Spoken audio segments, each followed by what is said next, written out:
Hey guys, welcome to my YouTube channel A is Enough। नमस्कार दोस्तों, A is Enough में आज हमने एक नई सीरीज़ स्टार्ट की है इकोनॉमिक्स लेक्चर्स की। तो अगर आप क्लास 12th में इकोनॉमिक्स सब्जेक्ट वाले हैं तो आपके लिए ये सीरीज़ काफ़ी इम्पॉर्टेंट रहेगी और काफ़ी हेल्पफुल रहेगी, क्योंकि हम लोग कॉन्सेप्ट बेस्ड स्टडी पे फोकस करते हैं।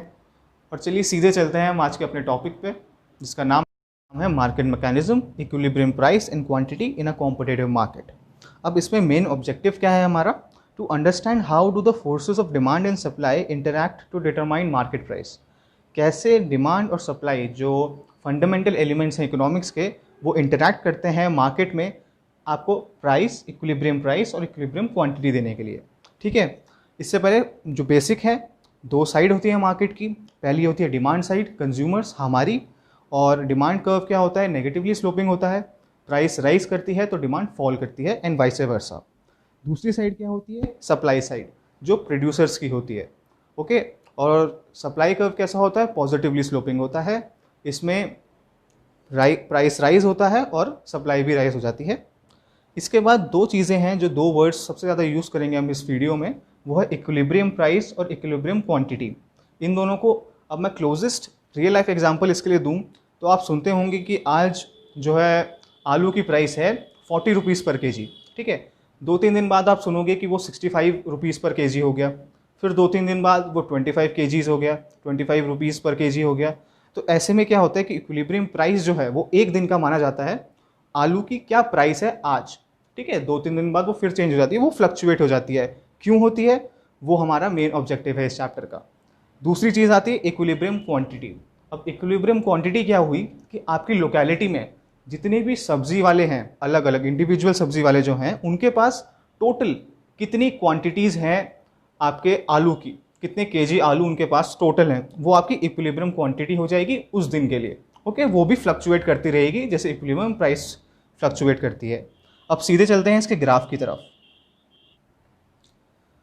तो ये आ गया आपका ग्राफ, जिससे हम निकालेंगे इक्विलिब्रियम प्राइस और इक्विलिब्रियम क्वांटिटी। ये आपका सप्लाई कर्व जो कि है positively sloping, demand curve negatively sloping. ठीक है, अब ये सिर्फ एक जगह पर ही आपका इंटरसेक्ट करते हैं, जो कि है आपका इक्विलिब्रियम पॉइंट Q। यहाँ से अगर आप वर्टिकली जाओगे तो आपको मिलेगा 500 kgs, जो कि है आपकी इक्विलिब्रियम क्वांटिटी, और हॉरिजॉन्टली जाओगे तो आपको मिलेगा ₹40, जो आपकी है इक्विलिब्रियम प्राइस। अब हमारे जो एग्जांपल हमने पहले दिया था आलू वाला, उस हिसाब से बोलें तो आज की आलू की जो पर केजी प्राइस है वो है 40 रुपीज़, और आज जितने भी आपके सब्जी वाले हैं उन सब के पास जो टोटल स्टॉक है वो है आपका 500 kgs। अब इक्विलिब्रियम प्राइस जो ये Q है, इक्विलिब्रियम क्वांटिटी और इक्विलिब्रियम प्राइस, ये आपको Q से मिला, तो इस Q को हम क्या बोलते हैं? Stable equilibrium. ये स्टेबल इक्विलिब्रियम क्या होता है?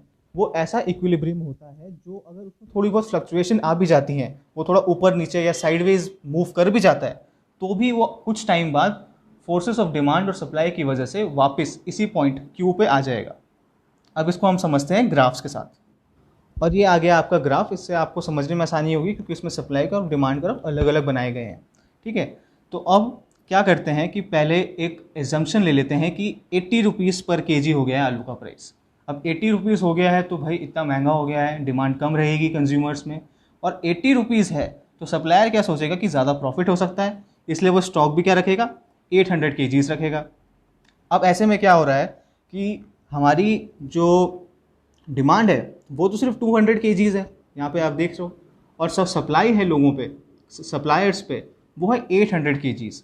ऐसे में काफ़ी सारा वेस्टेज हो रहा है सप्लायर का, तो वो अब सोचेगा कि यार थोड़ा कम करना पड़ेगा। तो ये रही उसकी टेबल।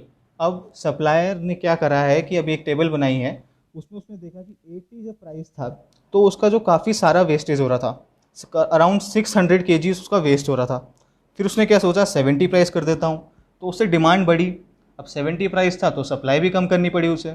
अभी भी क्या हो रहा है? वेस्टेज तो हो ही रहा है, तो वापस आ गया अपने 40 पे, जो आपका इक्विलिब्रियम प्राइस था उस पर आया। तो उस पर क्या हुआ, 40 प्राइस हो गया था तो डिमांड भी 500 पहुँच गई और सप्लाई भी 500 पहुँच गई। उसका कोई वेस्टेज हो नहीं रहा है, सारा सामान जो है उसका वो बिक जा रहा है, तो उसके लिए 40 जो है उसका फेवरेबल है। ठीक है, पहला वाला हमने सप्लायर के पॉइंट ऑफ व्यू से देखा।